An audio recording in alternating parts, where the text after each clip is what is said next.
ये है Ayanokoji, Classroom of the Elite का मेन कैरेक्टर। इसके इंटेंशंस और एक्सप्रेशंस दोनों ही नहीं दिखते, ठीक वैसे ही जैसे हमारे एग्जाम और रिजल्ट में नंबर नहीं दिखते। झूठे मारते मुझे इंग्लिश में रटा कर, कहाँ चलती प्यार की।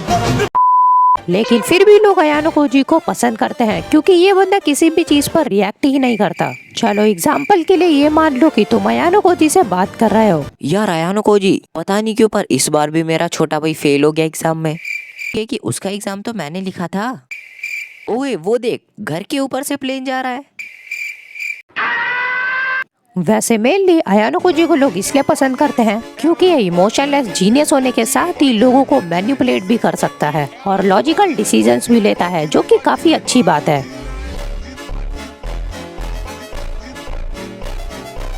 लेकिन फिर भी मेरे अकॉर्डिंग अयानो कोजी बनना एक पर्सन के लाइफ का सबसे खराब डिसीजन हो सकता है।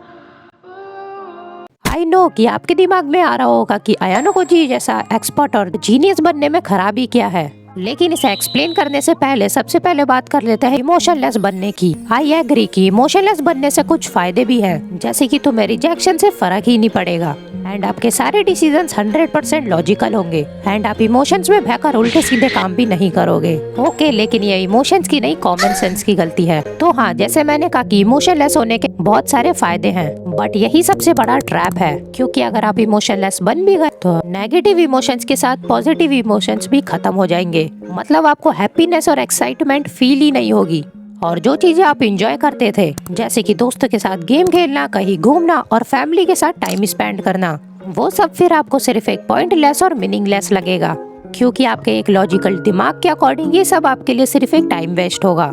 एंड बिना इमोशंस के साथ आपकी फैमिली और आपके फ्रेंड्स के साथ भी धीरे धीरे बॉन्ड टूटते जाएंगे एंड धीरे धीरे आप अकेले पड़ जाओगे। और इसी से सिमिलर आजकल ऑनलाइन पर एक बहुत ही टॉक्सिक मिसअंडरस्टैंडिंग चल रही है कि सक्सेस के लिए सब कुछ सैक्रिफाइस करना पड़ता है, जिसका सबसे बड़ा एग्जाम्पल कॉम्पिटिटिव एग्जाम्स है, जैसे कि यूपीएससी, नीट या जेईई।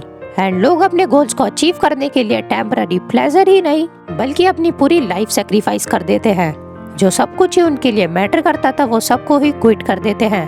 पर एक सेकंड के लिए सोचो, मानो आपने सब कुछ ही छोड़ दिया, आपने अपनी सारी खुशियाँ मार दी एंड 3-4 अटेम्प्ट के बाद आपने एग्जाम निकाल भी लिया एंड अब आप सबसे टॉप पर खड़े हो, लेकिन अब आप जो हैप्पीनेस फील करना चाहते हो वो आपको फील ही नहीं हो रही, क्योंकि शायद वही हैप्पीनेस आपके पहले या दूसरे अटेम्प्ट में खत्म हो गई थी एंड अब आपके लिए सब लोग तालियां बजा रहे हैं, सब लोग खुश हैं, लेकिन आपको अब अपने अंदर कुछ फील ही नहीं हो रहा, आपको उन तालियों से कुछ फर्क ही नहीं पड़ रहा एंड अब आपको उस टॉप पे खड़े होके सिर्फ 2 ही चीजें फील हो रही हैं, जो है खालीपन और अकेलापन। पर काफी सारे लोग ये चीज भूल जाते हैं कि जो चीज वो लाइफ में अचीव करना चाहते हैं वो सिर्फ वो अपनी खुशी के लिए करते हैं। एंड यहाँ पर खुशी से मेरा मतलब है, मैं इमोशंस की बात कर रहा हूँ, ना कि किसी लड़की की। वैसे आपके जीवन में तो दोनों ही नहीं है, बिल्कुल मेरी तरह।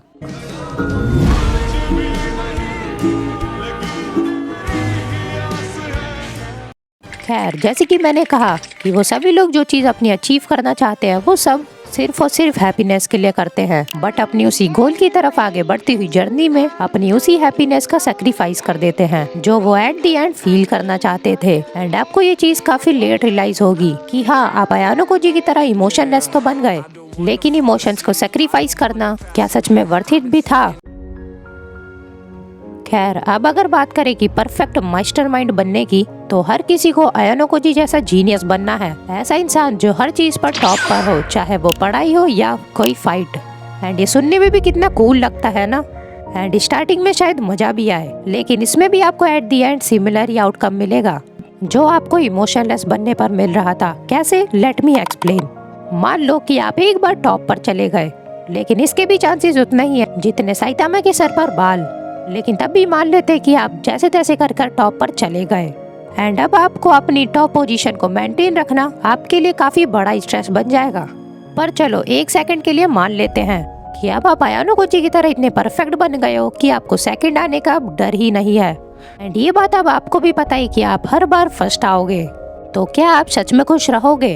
हाँ, but at the same time नहीं भी, क्योंकि आपको तो स्टार्टिंग में काफी खुशी भी मिलेगी एंड आपको काफी सारे कॉम्प्लीमेंट्स भी मिलेंगे, लोग आपको पसंद करने लगेंगे, आप सब कुछ अचीव कर लोगे लेकिन कुछ टाइम बाद आप धीरे धीरे रियलाइज करोगे कि आपको फर्स्ट आने में और लोगों के कॉम्प्लीमेंट्स में कोई इंटरेस्ट ही नहीं रहा, क्योंकि अब आपके लिए वो सब कुछ बहुत ही ज्यादा नॉर्मल हो गया है।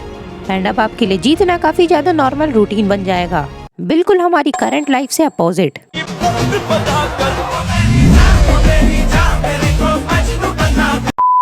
लोग आपकी काफी तारीफ करेंगे, लेकिन वो कॉम्प्लीमेंट्स अब आपको काफी रिपीटेड लगने लगेंगे, जैसे कोई सेम ऑडियो टेप बार बार कोई प्ले कर रहा हो।